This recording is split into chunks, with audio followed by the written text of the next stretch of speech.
Okay, by popular demand, you guys want to see some weirdo talk about weird things, but okay, here we go. So this is my inaugural one. I'm not sure how to do this exactly. Hopefully there will be titles and words and some interesting music. But anyway, so I thought I'd kick off my little weird web series of random stuff with I'm going to take a walk along part of the old Hetchy railroad grade. It's shown behind me, and I'm going to flip the camera around so you can see the little town of Groveland. So it's a little gold rush town. Parts of it are from all different eras, and there's buildings from the 1850s, 1890s, 1920s.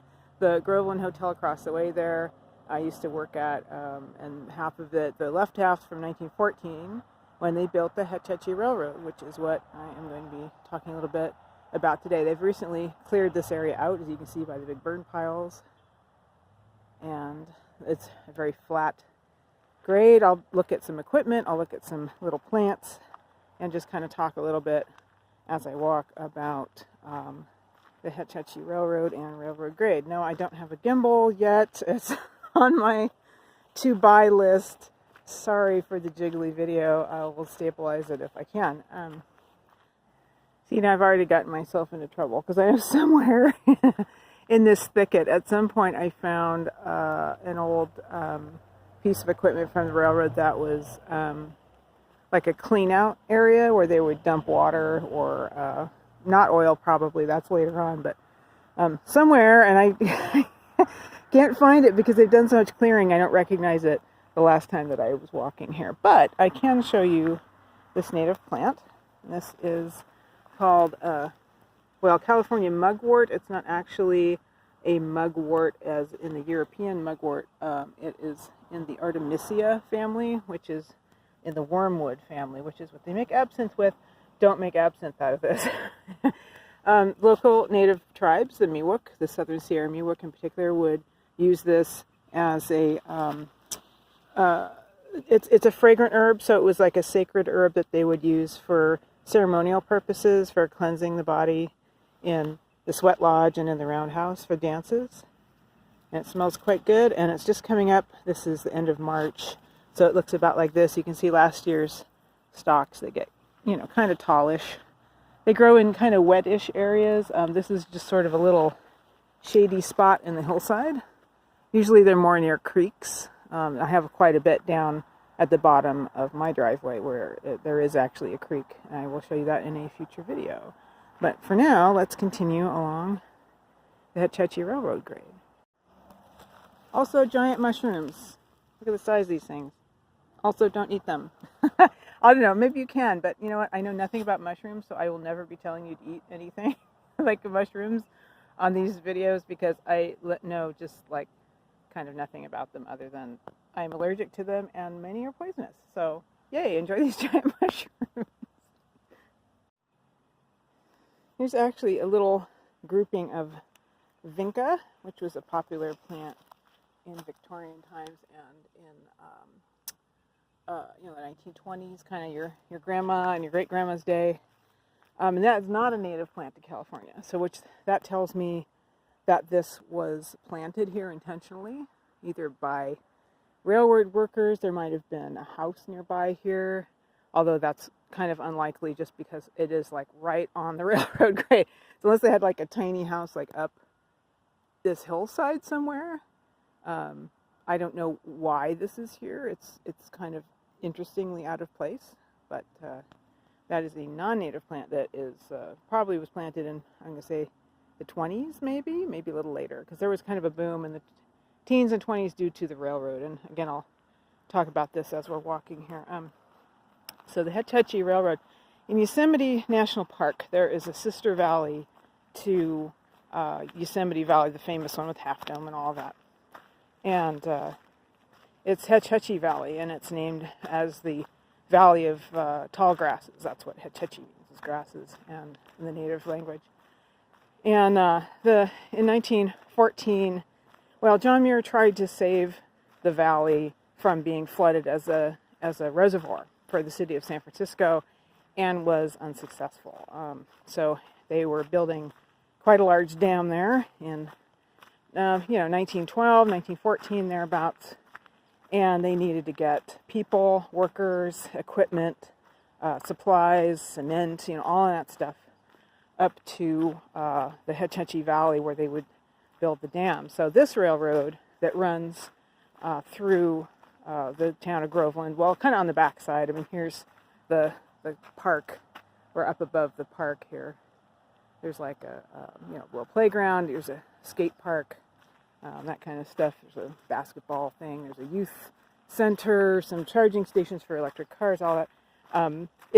The grade runs kind of behind that on the other side of the creek from the town.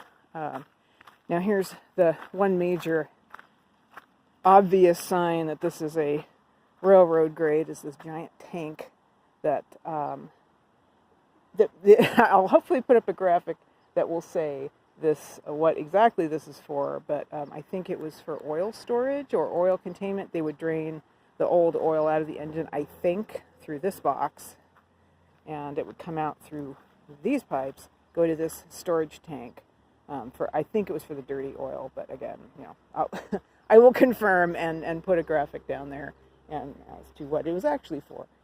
Doing a rough insert. This will not cut together. Bear with me, folks. But on my way back from the end, which you'll see in a second, I realized, oh yeah, there's like still a railroad tie left here. So you can see where the original, path went, yonder.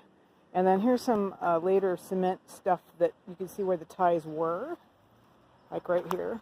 You see the square shape of where a tie was, and then surrounded and secured right after this dump box here with some asphalt to kind of keep the ties in place, keep them from rotting and all of that. And here's a little cement abutment that was part of that structure that obviously nature is claiming here. So a couple more little bits of what the railroad used to was. Here's facing back west.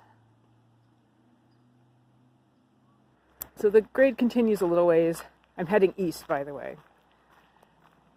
Continues a little ways here, and then the trail is kind of lost because there was a little trestle that goes over the creek up here that is now gone, and it just kind of ends in a Caltrans or California Department of Transit equipment yard where they store their stuff for plowing snow and all of that. And let's see, here we've got a baby incense cedar tree coming up. These like to grow in shade and then shade out other things, and it's going to grow up vertically and shade out this live oak. Next to that, we've got a toyon, which has little red berries on it. The berries are mostly gone, but it's nice in the wintertime. Then here's a variety of manzanita. I want to say it's Mariposa manzanita, but I'm not completely sure unless I consult a guidebook. But you can see it's in flower even now this early in the year. And we'll have red berries on it. Here's some dry ones from last year. Camera. Let's see. Here's my hand. Okay. Oh, there we are. I'm still figuring out how to do this on my phone. But there's some of the local vegetation, the verdantness. Let's see. And as you can see, we're kind of about to go off a cliff here. This is where the current sort of access trail goes. The actual bridge would have gone kind of more over this direction, level, because you got to keep the train level. Trains can't climb hills very well. And you can see that this is built up stonework here that nature is sort of reclaiming as it goes off level that direction. As I said, toward the equipment yard, you can kind of just make out through the trees there. Some Caltrans equipment and such. Otherwise, we're going to go down this, well, we would go down this steep thing where these branches are broken off, but you know what? I'm going to call it. So this has been my brief trip into a little bit of Hetchy Railroad and Valley and Dam history with added plant materials. And so thanks for watching, and hopefully I'll do something more interesting and polished next time. Thanks. Bye.